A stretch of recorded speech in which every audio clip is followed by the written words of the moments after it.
தேசத்தில் ஒரு நல்ல மனிதன் வாழ்ந்து வந்தார். அவரது பெயர் ஆபிரகாம். தேவன் அவரை மிகவும் நேசித்தார். அதனால் தேவன் அவரிடம் கூறினார், ஆபிரகாமே, நீ உன் தேசத்தையும் உன் இனத்தாரையும் விட்டுவிட்டு நான் காண்பிக்கும் தேசத்திற்கு போ. நான் உன்னை ஆசீர்வதிப்பேன், உன்னை பெரிய ஜாதியாக ஆக்குவேன் என்றார். ஆபிரகாம் தேவனை நம்பினார்.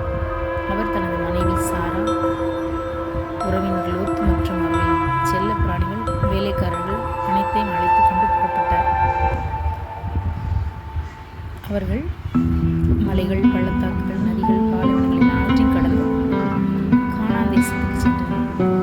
காலம் கடந்தபின் ஆபிரகாமும் லோத்தும் மிக பெரும் செல்வந்தர்களாக ஆனார்கள்.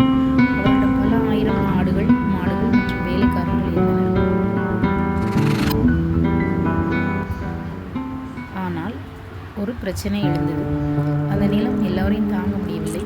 ஆபிரகாம் மற்றும் லோத்தின் மேய்ச்சல் வேலைக்காரர்களிடையே தகராறு ஏற்பட்டது. ஆபிரகாம் சண்டையை விரும்பவில்லை, அவர் அமைதியை விரும்பினார். அதனால் லோத்துவிடம், உறவினர்கள், நாம் சண்டை போட வேண்டாம், நிலம் பெரிதாக இருக்கிறது, நீ முதலில் தேர்ந்தெடு என்றார். லோத்து தூரத்தை பார்த்தார். யோர்தான் பள்ளத்தாக்கு மிகவும் அழகாகவும் பசுமையுடன் இருந்தது. அது அவரது ஆடுகளுக்கு சிறந்த இடமாக இருந்தது.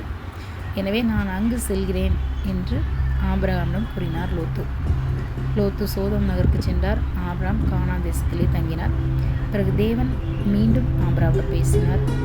ஆபிரகாமே, உன் கண்களை உயர்த்து, நீ பார்க்கும் இந்த நிலம் அனைத்தும் உன் சந்ததிக்கு நான் தருகிறேன். உன் சந்ததி ஆகாயத்தில் உள்ள நட்சத்திரங்களைப் போல எண்ணிக்கையற்றதாக இருக்கும் என்றார். ஆபிரகாம் தேவனை நம்பினார். தேவனை புகழ்ந்தார். ஆபிரகாம் மற்றும் லோத்து அவங்களுக்கு தனித்தனியான பாதையில் சென்றனர். ஆனால் ஆபிரகாம் தேவனிடம் நம்பிக்கையை தொடர்ந்தார்.